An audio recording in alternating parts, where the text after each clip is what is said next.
A ver, primero aquí no se investiga ningún acto de soborno. Y vamos a darle paso a su abogado, Wilfredo Pedraza, abogado de Ollanta Humala, y le damos la bienvenida aquí en Exitosa. ¿Cómo está? Señor Pedraza, buenas noches, bienvenido.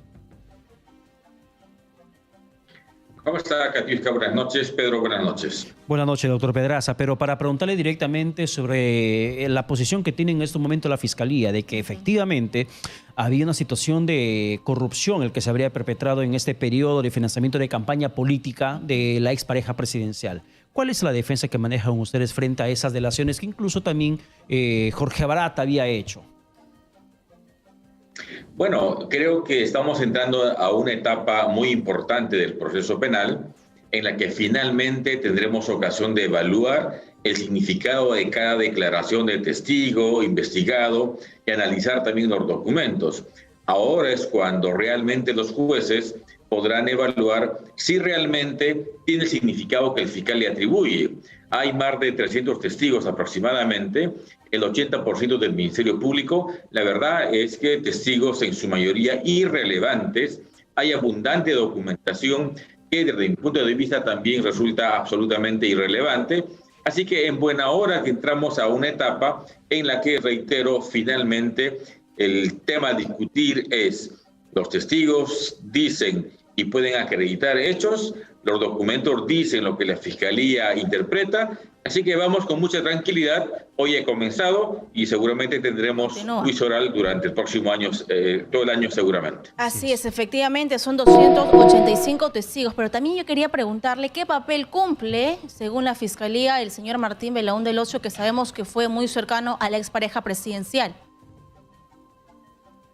Bueno, en realidad él fue cercano en un periodo corto en la campaña del año 2006 y después nunca más. La prensa le atribuye ser asesor, pero eso es una fantasía. El señor Martín Belaúnde está, desde el punto de vista de la defensa, involucrado en este proceso de manera indebida.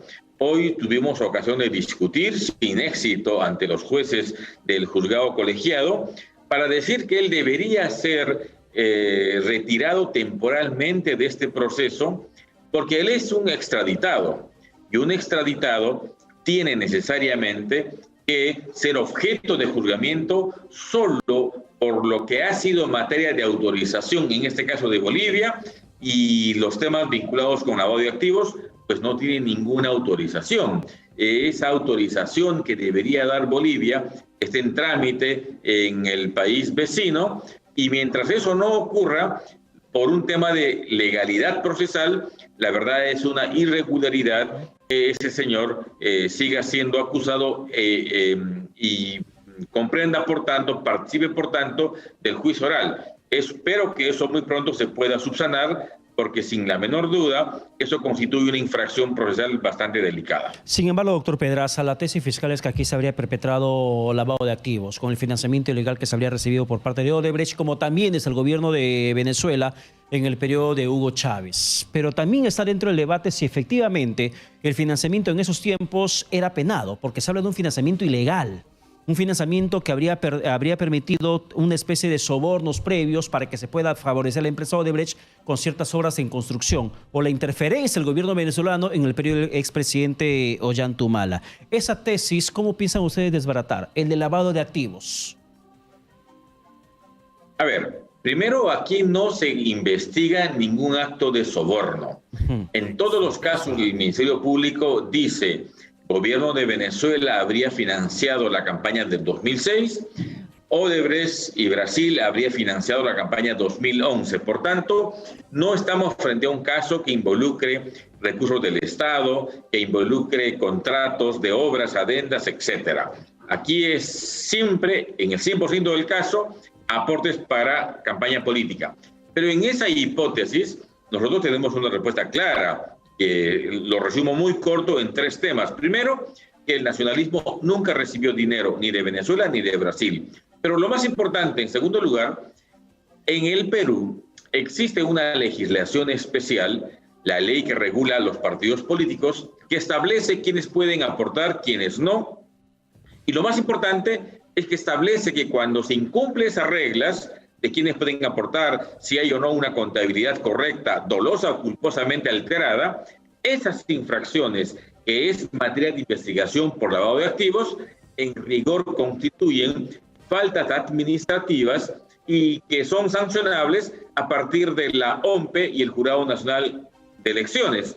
Por tanto, la tesis de la defensa es, si lo que el fiscal dice hubiese ocurrido, aportes ilegales para campaña, eso se investiga en el ámbito administrativo, la OMPE y el jurado. Pero un dato final que es importante también, estos hechos que son hoy materia de investigación son delito recién a partir de agosto del año 2019. Literalmente, quien recibe dinero de una fuente no autorizada o en montos excesivos, etcétera, constituye delito de aporte ilegal para partido político. Si esto es así, yo no entiendo la verdad hasta ahora cómo es que estamos en un tema de lavado de activos, porque de un lado está la ley de partidos y de otro lado es que recién de agosto del 2019, pues esos temas tienen connotación de carácter penal. Claro, pero doctor Pedraza, en el tema del lavado de activos, perdone que lo interrumpa, en el tema del lavado de activos se habla bastante cuando, por ejemplo, ingresa el presunto financiamiento ilegal por parte de Odebrecht, por parte del gobierno de Hugo Chávez, y lo que se hace a través de la mamá de la señora Nadine Heredia es la compra de propiedades. Y que esas propiedades, además que estaban lujosamente implementadas por dentro, según la tesis fiscal, también configura que a través de esas compras de inmuebles se estaba precisamente lavando el dinero que había ingresado por financiamiento de campaña política.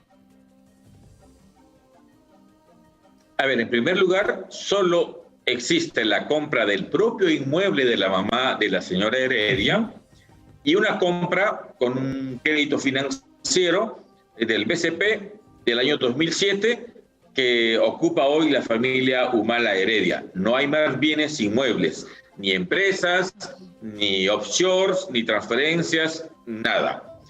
Pero en segundo lugar, cuando la Fiscalía dice que hubo dinero y que se lavó el dinero, parte de una presunción que uno sabe que el dinero llega de un origen ilícito, lo recibe para lavarlo y, usando el concepto internacional de lavado de activos, pues ese dinero que se supone uno recibe para lavarlo, pues lo introduce al sistema legal, al sistema financiero legal, y luego lo retorna al propietario de ese dinero maculado, como dicen los fiscales. Bueno, en este caso, en la tesis fiscal, lo que habría existido es un aporte para campaña que se gastó en campaña política. Digamos que se gastó en temas privados, asumamos esa tesis, pero no existe retorno. El lavador no es un generoso donante. ¿Ya? El lavador es una persona que tiene dinero ilegal, que lo mete al sistema financiero y que en algún tiempo recupera un porcentaje de ese dinero perfectamente lícito, legal. En este caso ese circuito no existe. Sí, pero al no haber ese circuito, falta una etapa entonces de lavado de activos que se llama etapa de integración, cuando el lavador le retorna al propietario. Y no es válida la tesis del fiscal, pero doctor Pedraza, y no es válida extensión del concepto. Y no es válida la tesis del fiscal cuando, por ejemplo, usted acaba de mencionar el crédito hipotecario en este banco privado del BCP y que tenía que ser un crédito pagable en 15 años y a la final ese crédito se pagó en tiempo récord a través de Ilan Heredia, el hermano de la ex primera dama Nadine Heredia. Eso, por ejemplo, para el Ministerio Público es precisamente una clara señal de que el dinero de campaña había sido utilizado en ese tipo de compras de fachadas lavándose el dinero. Primero la mamá de la señora Nadine Heredia y luego además a través del hermano un crédito hipotecario que tenía que pagarse en 15 años, pero que termina pagándose en mucho menor tiempo. Su información no es correcta, Pedro, porque Ilan Heredia no hace ningún pago en este caso. Él es el contador de la señora Heredia, tesorero de UPP en la campaña de 2006, y la imputación es esa, haber sido tesorero y contador de la señora Heredia. El crédito con el cual compró la casa el señor Humala lo obtiene en el año 2007 y se termina de cancelar el año 2012. Es verdad, en la mitad del tiempo, como hacen muchísimas personas que tienen ingresos y consecuentemente pueden prepagar. Eso es lo que ocurrió. en consecuencia, no existe un crédito que se paga al año el 100%, sino se paga en 7 años. Así es. Ahora, por favor, siguiendo la tesis fiscal del señor Germán Juárez Atoche, y seguramente que va a exponerlo mañana porque son 3 horas, continúa este juicio oral, él va a tomar las declaraciones de Marcelo Odebrecht y de Jorge Barata desde Brasil, donde menciona el nombre del señor Ollanta Humala. ¿Qué respuesta tiene para eso? Muy simple, Katiuska. Yo estuve en el Brasil el año 2017, cuando declaró por primera vez para la justicia peruana Marcelo Odebrecht. Y él ha dicho, y va a tener que volver a decir lo mismo, que si bien él solicitó a Marcelo, a Barata, a Jorge Barata, que realice el aporte de dinero para la campaña política del año 2011, pero ha dicho también que Barata nunca le informó si ese aporte se hubiese producido.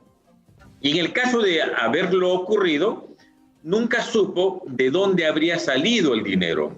Por tanto, lo único que puede decir Marcelo Odebrecht es que en algún momento le pidió a Barata que realice el aporte. Y eso es todo. Y claro, Barata declarará lo que corresponde a lo que ya sabemos, que fue a la oficina del señor Humala y entregó dinero en efectivo a la señora Heredia. El tema es que esa declaración, ¿cómo se acredita? Solo con el dicho del señor Barata, a nosotros nos parece insuficiente, porque en todos los demás casos en los que Odebrecht hizo pagos por diversos conceptos, en el caso Centralita, en el caso línea 2 del metro, etcétera, y otros casos en caso Toledo, etcétera, existe una ruta del dinero, una operación a través del cual Odebrecht en Brasil transfiere dinero a una offshore, esa offshore viene a Panamá, alguien lo recibe aquí. Ese circuito, en todos los casos, caso árbitros, por ejemplo, está plenamente demostrado. Aquí no existe ninguna operación de esa naturaleza. Aquí existe la palabra de Barata, que un viejito le entregó dinero, llevó el dinero y lo entregó a la señora Heredia, y eso es lo que señala.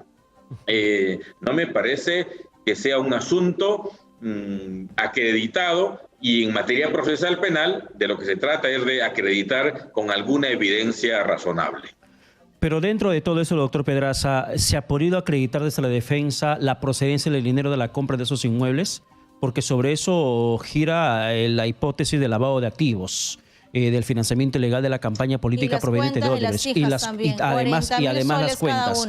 Por ejemplo, que se haya comprado una propiedad de $400,000, que se haya pagado en tiempo récord el crédito hipotecario, y que hasta el momento las personas que hicieron el depósito de las cuentas de la señora Heredia, según el Ministerio Público, no han logrado demostrar la procedencia lícita del dinero. Eso, por ejemplo, ¿cómo contrarrestar? Bueno, eso es absolutamente falso. Primero, el inmueble costó $270,000. Ya. Y en segundo lugar, existe un peritaje que acredita todo el circuito económico de la familia Humala Heredia, que demuestran que fueron pagando progresivamente con los ingresos que han ido generando. Reitero, aquí no existe ni empresas, ni offshore, ni transferencias. Lo que hay son el inmueble de la casa de la señora Heredia, donde hoy vive, único inmueble, la casa de la mamá de la señora Heredia, cuyas finanzas también nadie lo discute. Ella ya tenía una casa, gran casa en Vista Alegre, en Surco, tenía una herencia, y están los informes contables que en su momento será objeto de debate en este juicio oral.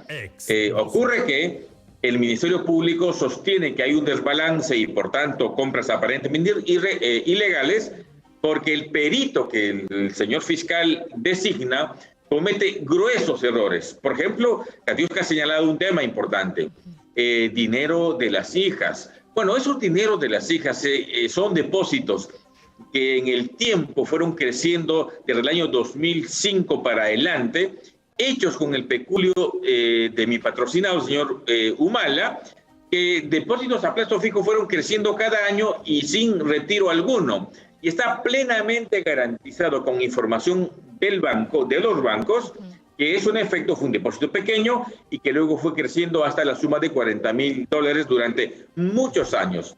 Ahora, si Por hablamos- tanto, el dinero ilegal es diría, una fábula que real. Ahora, si hablamos de un hecho transcurrido el día de hoy, por favor, ya para ir cerrando, hay una situación que me genera un poco de ruido. El abogado de la señora Nadine Heredia, César Nakazaki, pidió que se extienda un poco el tiempo, o sea, que no comience el día de hoy, y usted se sumó al pedido. ¿Por qué? Si ustedes tienen la verdad, ¿por qué no continuar y cerrar este tema que trasciende desde el año de 2006 y del año 2011, 16 años después? Bueno, por una razón muy básica, y es que un proceso penal lo queremos llevar con las garantías que correspondan, sin incurrir en ninguna causal de nulidad. Ocurre que el viernes pasado nos notificaron el expediente electrónico, y la ley señala que nos trasladan ese expediente por 5 días. Bueno, los 5 días se cumplieron el viernes, pero resulta que el mismo viernes el sistema judicial cambió el tomo 44 de 800 páginas a 1800 y le añadió, sin notificarnos previamente, otros 4 tomos. O sea, son 48 tomos. Lo que le hemos dicho simplemente es, jueces, suspendan esto mientras terminan de conformar el expediente para tener claridad todos de cuántos tomos y qué pruebas son las que vamos a actuar, y nada más. Ningún ánimo de dilación. Se trata simplemente de preservar que el proceso se lleve a cabo de manera correcta, porque como en el 99% de casos, uno tiene el expediente con mucha antelación, sabe qué prueba va a actuar, el juzgado conforma bien el expediente y los notifica. Pues en este caso no está ocurriendo eso, porque reitero, el último viernes, nos añadieron 4 tomos y cambiaron la conformación de 1. Por tanto, decimos que a partir del viernes hay que volver a contar los 5 días para revisar tanta información y hacer observaciones. En mi caso, por ejemplo, señor Humala, en el expediente notificado encontramos 2 cosas. 1, documentos incompletos, y 2, pruebas que no estaban. El viernes se los hice notar. Hoy mismo no sé si el juzgado los va a aceptar o no. Estimo que sí, pero el hecho concreto es que no resulta adecuado para la justicia con garantías que vayamos a un juicio oral sin un expediente plenamente establecido. Simplemente se trató de eso. Bien, doctor Pedraza, muchas gracias por la comunicación buenas alcanzada noches. aquí en Exitosa. Vamos a estar al pendiente del proceso del día de mañana martes. A ustedes, muchas gracias. Muchísimas gracias.